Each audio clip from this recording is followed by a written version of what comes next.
Charlie, take off those glasses. We're doing a TV commercial. But Jerry, the future's so bright here at Bourbon RV, I gotta wear shades. That's right. At Bourbon RV, we have more inventory, more parts, and even better service. We make buying fun at Bourbon RV. And if you have a problem, see the boss. Hello, I'm James Bartle from the Sullivan Independent News, and we are coming to you from the showroom of Jerry's TV Furniture and Appliance, one of the largest showrooms in the area. And we want to welcome you to 5 Questions With. And joining us today on 5 Questions With is a local author, Paul Alexander. Paul, welcome to the show. Thanks, Jim. Thanks for having me. Now, Paul, I understand that you've completed your second book. It's been published, and can you tell us a little bit about the second book and the first book as well? Sure. My second book, published, it's just been out 10 days, is Elizabeth's Secrets. And although both of my books are fiction, and I would consider both to be revenge thrillers, they are two completely different stories. Elizabeth's Secrets is written from the perspective of the lead character, who is Elizabeth McKenna, and she tells her story in first person, which is it's a very different way of writing from Dark Star and the third person format in which many books are written. Elizabeth McKenna has experienced an incredible loss in her life. The first line of the book is, "I was 43 when the love of my life died at my hand." And that's the way she starts her journal. And it's all about the fact that she, after all of those years, she had reconnected with someone she fell in love with in college. And they were together and had been together for 8 years when in their airplane, their engine exploded, and she was flying the airplane when they crashed on the beach, and 30 days later he died in the hospital. She blamed herself for his death and set about trying to find some emotional balance in her life. To make matters worse, she was dealing with her ex-husband, who was in many ways unkind to her.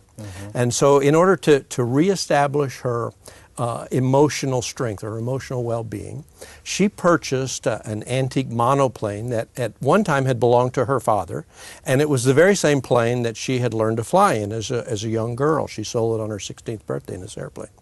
She bought it from the owner in Florida, and she flew to Florida. This was some 6 months after the love of her life, Ted, died.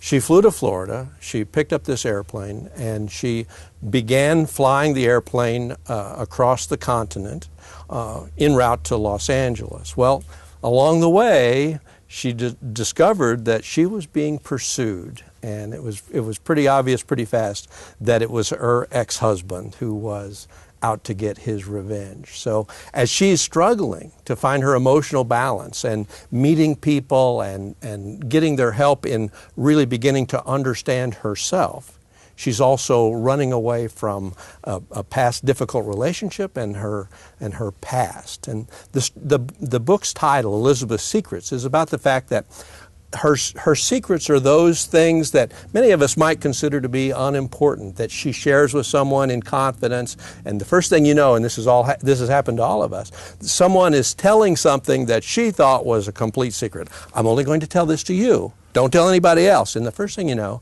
they're telling it and they're using it to hurt her. So she begins to not trust people. And then the big secret of her life that only 2 other people besides her ever knew, and one of those 2 people is now dead, is something that she really has to grapple with, and something that in the end she has to share with others. She has to let down her guard and share it with others so that she can find that emotional balance. And I think that the interaction of characters as she crosses the country is really, really special, because the couple that she buys the airplane from in Florida, she has a special relationship with them. The woman has had a similar experience with a previous marriage, and so they relate. And then she gets caught in bad weather, and she lands at a church in Mississippi, and she has a lot of conversations with a minister who really brings additional insight into the way she feels and the things that she's dealing with. And then in Arizona, she meets 2 people that have a staggering effect on the way she sees her past and her present and her future, and it's almost mystical, I think. And finally, when she gets to the West Coast, and of course she has to confront all that she has lived through and all that faces her, because that's the only way that she can bring herself to emotional stability. Doing the second novel, did you find that it was the writing came a little easier after the first novel, or did it was it a little more difficult to complete the second novel? It's a funny answer because it's a little difficult to understand.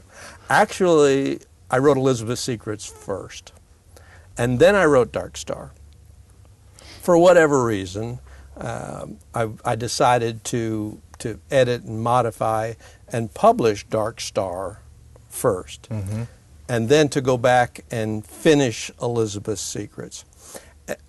And I guess the process in some ways is easier because it's something of a practiced art, a highly practiced art, and so I have a better feeling for the sentence structure that makes a difference to me, that I find significant in my writing. A friend of mine who's also an author said that even though the books are two completely different stories, Dark Star being a dark revenge thriller with a lot of devious characters in it, even though the stories are two completely different stories, that it's evident that they were written by Paul Alexander, and I think that's very cool because it's my voice. So when I finished Dark Star and published it and it was doing well, and I decided to edit and to rewrite Elizabeth's Secrets, I went about the process and I kept the characters and the primary characters. I added a few.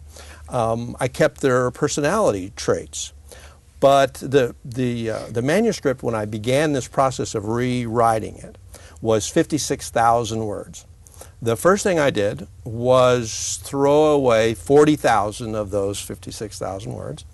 And I took the other 16,000, completely reformed them, resmithed them, and then I built the story in a completely different way, keeping those characters. When I was finished, it went up and down. Once I got close to 100,000 words, but by the time I finished, it was 79,000 words, which is where it remains today. Terrific. Now, if people want to purchase the book, how can they go about that locally? Or if they're viewing this from an area not in Sullivan, where can they purchase the book at? From anywhere in the world. They can, of course, purchase the books online. Both Dark Star and Elizabeth's Secrets are available from Amazon Books, Amazon.com and books, or for the Kindle, or from Barnes & Noble for their Nook, or also as paperback. Then with a personal computer or any variety of e-reader, whether it be Kindle or Kindle Fire, whatever it is, you can download all those things from Amazon.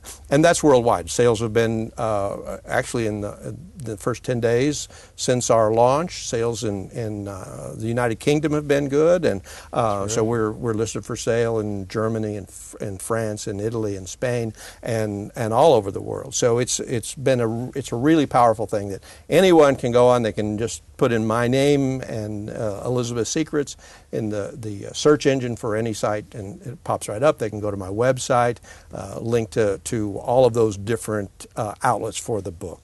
Locally, some local merchants in Sullivan have been very, very kind to me, and they keep my books in their stores, even though they aren't necessarily bookstores. Do Come In sells my books. B&B, the ZX station on the South Service Road, sells my books. The Pit Stop, the liquor store on the South Service Road, sells my books. And also they're available at the Hoot Owl, and of course there's a copy at the Sullivan Public Library. Terrific.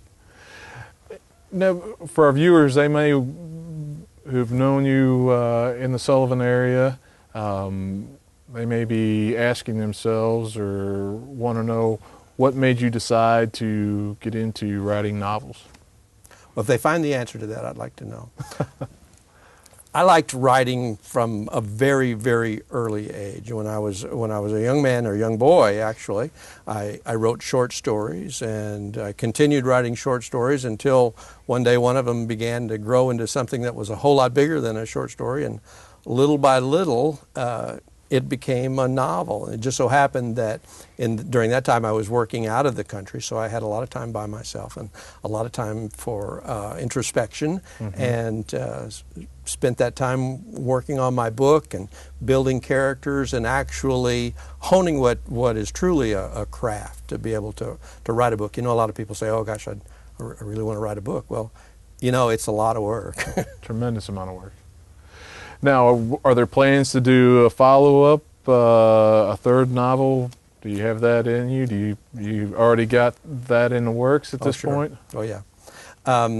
Dark Star has something of it's not exactly a cliffhanger, but it's an ending that could go beyond the ending. And so I'm well into the work of writing the sequel to Dark Star, which is, as of today, I call it Deacon's Ride. We'll see what the characters dictate as far as whether that remains the title or not. And I'm really excited about it because when I get these story ideas in like a flash, and I see them from beginning through end, and so I know basically what's going to happen. But then as I flesh them out and begin the actual writing, the characters take on their own voice and their own personalities. And out of this story that I had conceived, there was one character that grew into two, and I like these two characters so much. I don't know what to do with them other than maybe there'll be a third book and it'll be about these two characters, because I'm really excited about them. And in some way, I don't want to focus on writing all those other characters because I'm too excited about the two. That's terrific. Well, once again, I want to thank Paul Alexander, local author, for joining us on 5 Questions With. We also want to thank Jerry's TV Furniture and Appliance for allowing us to host the program in their wonderful showroom, so stop by today. 5 Questions With will appear each week at www.mysullivannews.com.